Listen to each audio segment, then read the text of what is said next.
throw. It's Lance. Flush to his right. And Lance will have the first down as he's able to slide to avoid the contact there at the end of the play. Partner, he was going through his progressions. Not there, not there. After about the third one, he decided he better pull it down and run for it. And he slides down and avoids the hit for good measure. And Lance's throw there complete to Myers. And down he goes at the 45 after a pickup of 9. I know many people like to throw to the tight end, maybe in a little flexed out position because he creates mismatches with his size. But slot receivers do the same thing with their quickness, their speed, and their route running savvy. And he'll go down right around the 47 this time.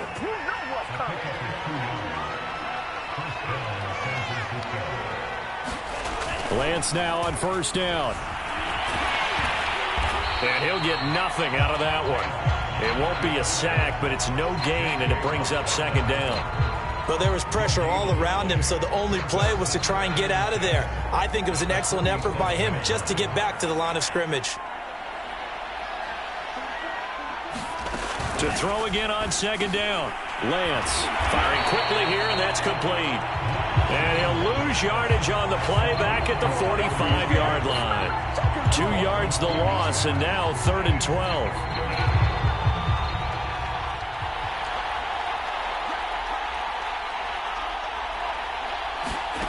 Shotgun now for Lance. They'll roll him out right. And he slides and covers up at the end as he's going to be able to pick up decent yardage. Pretty solid gain of 7 yards that time as he scrambled, but now they face a 4th down. Now on 4th down, on is the punt team sending this one away. And a nice job here to down this one right on the 5-yard line. That punt was near perfection as it checked up inside the 5-yard line. You never know where these things are going to go, do you? No, what was it? You got a John Heisman quote about that, right? Yeah, he said the football is roughly a prolate spheroid, which means it's going to bounce funny, and you never know where it's going to end up. They'll start on the ground with Hines. And he'll go out of bounds just shy of the 20. I guess it's good we can't really read the mind of the defensive coordinator now, huh? Had him pinned back there deep, give up that run. Can't be happy. Yeah, whatever is in his mind right now, we probably couldn't say over the air. So a much rosier picture now after that last play. Here's 1st and 10 at the 19-yard line. They run with Hines. Fights forward for only about a yard up to the 21. Nice run defense presented there, and what I mean by that is discipline. Guys filling the right gaps in the right holes, no one over-pursuing, and making a very nice play. The run only got a yard. Here's 2nd and 9. Now it's Hines. He'll get about 3 as he's taken down at the 23. Just not a whole lot of room to operate there on that carry. No, not at all. They did a really nice job staying in their proper places and not allowing any lanes to open up. Mon looks to throw. Shart's got it left side. And he's brought down, getting this one up to about the 35. And while we may be looking at the scoreboard, this offense certainly is not, because they're showing no signs of backing down, even with a 3-score lead here in the 3rd quarter. I think they keep taking their shots. They've seen blown leads happen throughout this league. They don't want to fall victim to it themselves.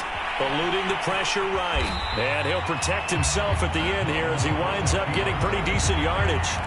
He'll wind up getting 9 after tucking it and running, so it'll leave him with 2nd and a yard.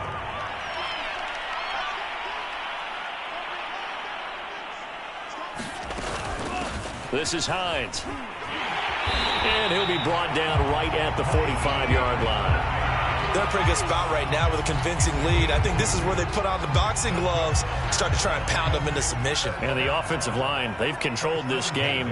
I don't see why that trend would change now.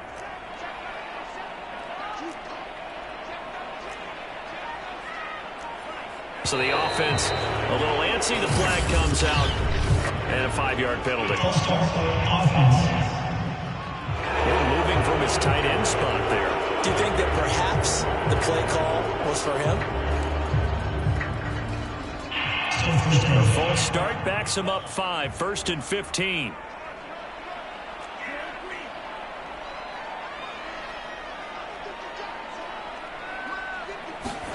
Bond going to throw it. Caught left side, Hopkins. And he gets this to the other side of midfield across the 45 before going out.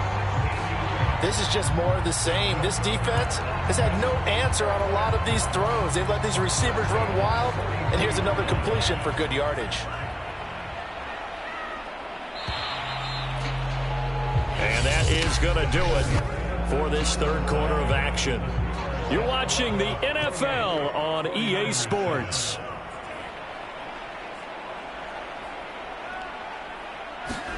Off the play fake, Mond. This to Hines on the drop-off. And he got blown up, losing yardage on the play back at the 44.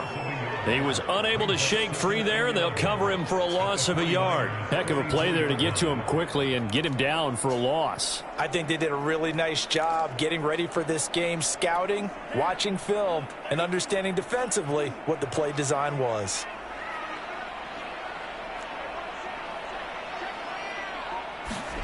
Throwing again on 2nd down.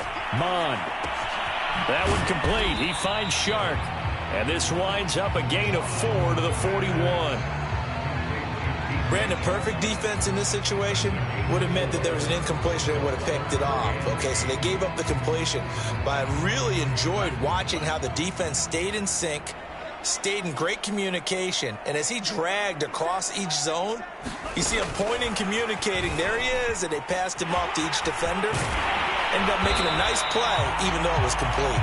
And they're able to get this one past the 30 down to the 25. That one good for 15 and a first. Just a simple tap pass, but it pays off in a big way. And sometimes the simple stuff causes the most problems for a defense because there's a breakdown in communication there. When that receiver goes behind the line of scrimmage and it looks like he's going in motion, someone either has to go with him or he has to be passed off to another defender. Somehow they didn't get that communicated well, and it turned into a nice play. From the 22, Mond looking for the out route, and he's got more. And down inside the 15, shy of the 10.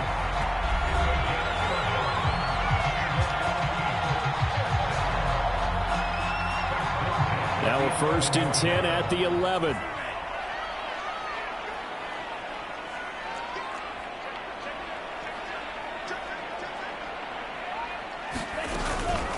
Here's Hines.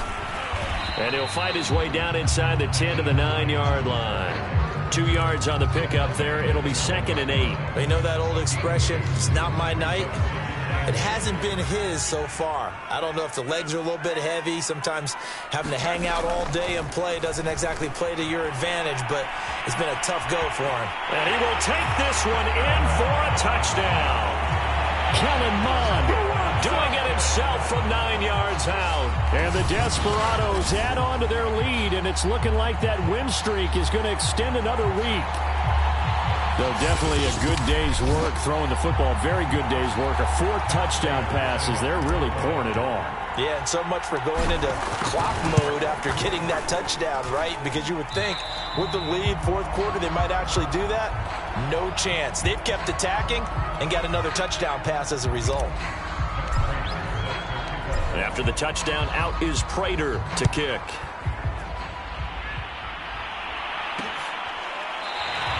And this will be a touchback, so they'll bring it out to the 25. And San Francisco gets set to go here.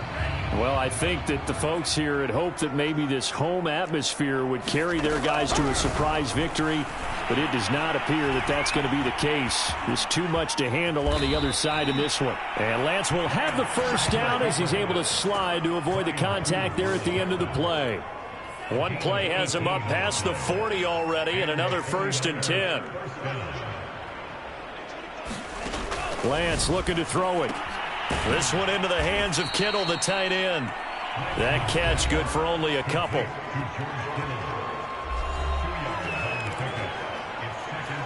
$8 yards to go on 2nd down.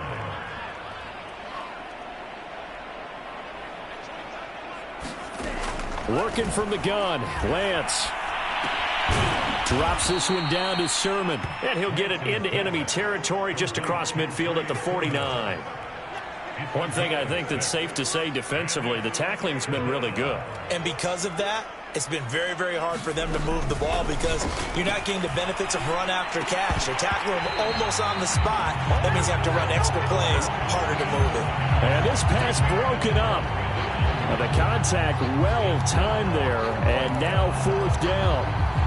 Well, it just seems like all game long there hasn't been a lot of sync quarterback to wide receiver on this side of the football. They haven't been on the same page, quarterback and receivers. Heck, they haven't been on the same grease board when you draw plays up. They haven't been on the same surface tablet that you look at on the sidelines. Nothing's worked for them. They've got to find a way to start matching each other's movements. Lance now on 1st down. Quick hitter here, it's complete. That catch good for only a couple. You got the big lead defensively. Willing to give them that underneath stuff, right? And this is why you work on your tackling. Tackle them after the catch, inbounds, keep the clock running. Just go ahead and bleed the game out that way. So it's 49er football here as we get you reset. They're looking at 2nd down now as they search for a consolation score. Completes it to the tight end, Kittle.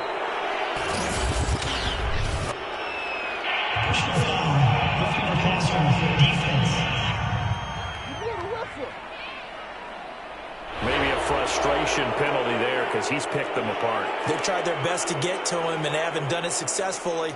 A penalty is a result of that hit there. Meanwhile, Lance's throw taken in by Samuel. And down inside the 15, shy of the 10. Now a 1st and 10 at the 11. Now Lance going to throw. It returns it right back to Samuel.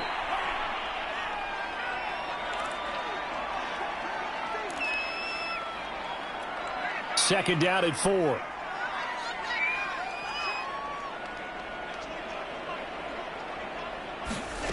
Here's Lance. And it's caught. I know exactly what's going to be said about that play from the defensive perspective. What's that? That's why I tell all you guys we need more than one tackler to the ball. He broke the first tackle. Luckily enough, there were more people there to get him down. Again, they'll throw it with Lance. And that is caught. Well, they're going to see this one to the end. They get a score, but pretty much an exercise in futility right now. Still down big. You get down near the goal line, this is where having a sure-handed tight end becomes a luxury, and it pays off big time, especially when the defense sells out against the run, and he finds himself open for an easy touchdown. Gold able to tack on the extra point, and that'll cut the lead back down to 21. So it would no doubt be a miracle comeback from here, but let's see what they can do starting with the onside kick. And this one won't bounce their way. It's covered up by the hands team. Now they're down big here in the 4th. They had to try the onside kick. Can't fault them for the effort at least. No, you can't at all, and if nothing else, now you've put something that you're trying to practice, right, that you've worked on into a game situation, and now you can go back and dissect it. So if you need it again sometime, maybe you'll find a better way to do it, but yeah, this game's pretty much done for them. 2 yards on the carry there. It'll be 2nd down. But not much on that run, Charles. No, that's exactly the way to execute a run blitz there. They guessed correctly that they would move the ball on the ground, honed in on it, and stopped them. Mark that down for a win in the defense's column. 4 yards on the pickup there as it'll leave them with a 3rd and about 4 more for a 1st. On any running play that's called, they're always hoping that it's going to break big and go the distance. But when you get a nice gain like that, you're able to do so many things anyway. You can come back and run essentially the same play again, continue to move the ball on the ground, or you can decide to throw the ball now because usually you have the defense back on its heels.